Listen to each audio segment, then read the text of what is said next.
সবচেয়ে বড় গুন্ডা যেটা বাইরে আছে আমুলদহ এক, তার এই গ্রাম পঞ্চায়েত।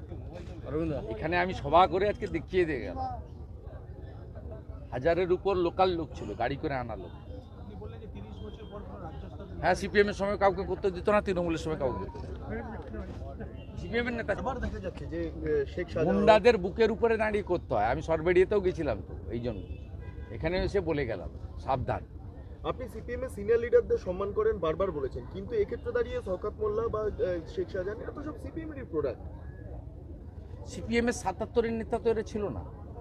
এরা পরবর্তীকালে পুলিশকে হাতে নিয়ে মাফিয়াগিরি করবে বলে সিপিএম করেছে, এবং সিপিএম তখন অ্যালাউ করেছে। একটা সময় সিপিএমের যারা বলিষ্ঠ নেতারা ছিলেন তাদের হাত থেকে কাড়িয়ে নিয়েছে। আমি তো এটা বারবারই বলি, প্রমোদ দাশগুপ্ত, বিনয় চৌধুরী, এরা কি গুন্ডা মাফিয়া নেই? এদের হাত থেকে যখন বিবর্তন হয়ে গেছে, যখন আপনার হান্নান মোল্লা, সুশান্ত ঘোষ, লক্ষণ শেঠিদের হাতে গেছে, ডাব্লিউ আনসারির হাতে গেছে, রেজাক মোল্লা, শওকত মোল্লার হাতে গেছে, তখন সিপিএমের পরিবর্তন হয়েছে। অনেকে এসেছে। বিজেপির ভোট আপনার 10% থেকে 40% হলো কার ভোট? মেজরটা তো বামপন্থী ভোট, আর কিছু তৃণমূলের ভোট। বিজেপি ধরুন এবারে আরও বাড়বে। কার ভোট আসবে?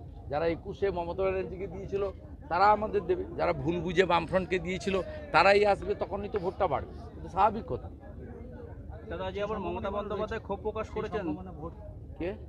না, এ তো ক্রমান নয়, কারণ বিজেপি তো আপনার ফরমেটেবল, ডিপেন্ডেবল অল্টারনেট, এবং বিজেপি বিধানসভার পারফরমেন্স, আমি অপোজিশন লিডার হিসেবে বলছি না, নো সেটিং অপোজিশন তো আমরা এস্টাবলিশ করে দিয়েছি। আমাদের লড়াইটা তো সর্বাত্মক, সেই জন্য সব সভাতে গিয়ে গালাগালি করে। বললেন যে আমাকে অভিষেককে বলছে অ্যারেস্ট করবে, করে দেখো না কত সাহস তোমাদের। বাচ্চা ছেলে অভিষেক, প্রধানমন্ত্রী বলছে ওকে পাকিস্তানের প্রধানমন্ত্রী হতে। না, প্রধানমন্ত্রী ওর নাম ধরেনি, ওসব উল্টোপাল্টা কথা বলে লাভ নেই। প্রধানমন্ত্রী খেয়ে দিয়ে কাজও নেই, ওসব ওকে কাউন্টার করবে। আমি বলবো তাহলে উনার ভাইপো সুপ্রিম কোর্টে গিয়ে রক্ষা কবচ এনেছেন কেন? ধরে যদি দেখার মতো চ্যালেঞ্জ নিতে চায়, এত যদি ক্ষমতা থাকে, তাহলে ভাইপোকে সুপ্রিম কোর্টে গিয়ে রক্ষা কবচ আনতে হয়েছে কেন? যে আমি ভোটে লড়বো, প্রচার করব, 10ই জুন পর্যন্ত আমাকে যেন গ্রেপ্তার করা না। সাহস যদি থাকে, কোর্টের কাছ থেকে গিয়ে প্রোটেকশন আনছে কেন? সে অধিকার তার আছে, কোর্টও দেওয়ার অধিকার আছে, কিন্তু যান কেন?